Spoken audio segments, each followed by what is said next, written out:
I am visually impaired, severely visually impaired. And of course, losing your sight is very traumatic, devastating. I don't work because although I'm of working age, it's very difficult for someone who's registered blind to find employment. And also, you lose your sight. You're quite restricted in what you can do. And from being a person who was so independent and capable to going from someone who can't even make a cup of tea, well, you do feel rather useless. But anyway, I was invited to a rehabilitation course that was run by Sight Concern, and they gave me loads of information and advice. I also attended their low vision clinic and joined a computer class teaching me about new technology and how to communicate with other people via tablets and smartphones. Because I'm visually impaired and because I'd used their services, I was asked by Sight Concern if I would be a speaker for them. When I was younger, I'd never considered being a volunteer at all. I was independent, capable. I was leading my own life. I hadn't had need for others to be helping me, encouraging me. And so I'd never considered it. But of course, they'd asked me to be a speaker. And I thought, oh, well, it's voluntary. There's no contract. If I'm not happy at any time, I could just leave. And it's not as if I'm working from 9 till 5. I can choose my own hours or how much I put into this speaker role.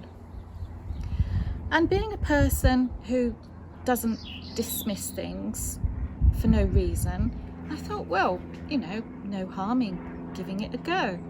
My first assignment was at King's College in Worcester. A volunteer driver accompanied me,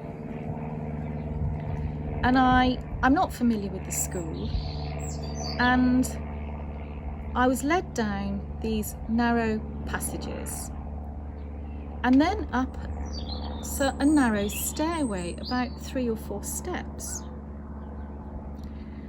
I didn't quite know where I was, but there seemed to be silence all around me. And this gentleman came over to me, and he was in fact the headmaster, and he gave something to me. I didn't know what it was. It was actually a microphone, and it was still turned on, but I didn't know that. I couldn't see. They hadn't communicated verbally to me, so I didn't know. Anyway, my volunteer driver came along and he said, it's a microphone, and this little box here goes in your pocket. But of course, being a lady, I only had small pockets, so it wouldn't quite fit in. And I felt clumsy and awkward. So turning round to a couple of the students who were it was actually a stage I was standing on, but I didn't know that then. I turned around to them and sort of whispered, because by then I knew the microphone. No, I didn't know the microphone was on, but I whispered to them anyway. I'm not familiar with these new gadgets. But of course, what I didn't know was all the pupils were seated already in the audience. And when I said that, because I thought I was saying it quietly, they all tittered. And I thought, oh no, it can't get any worse than this. And I'd been nervous beforehand about speaking for half an hour in public. But when that happened, I thought, oh no, that's it. You know, it's all gone wrong now. So whatever I do from now on, it's not going to make any difference. I've embarrassed myself and that's it. And that sort of allowed me to relax. Anyway, I gave my talk for half an hour. But during that talk, there was complete silence. There was no shuffling. I didn't detect any coughing. And when I ended and said thank you, they all clapped, and it was really, really nice. And the headmaster came over to me and said, that was a brilliant talk. You're the best speaker we've ever had. So of course I thought, my goodness me, I'm on cloud 9 here.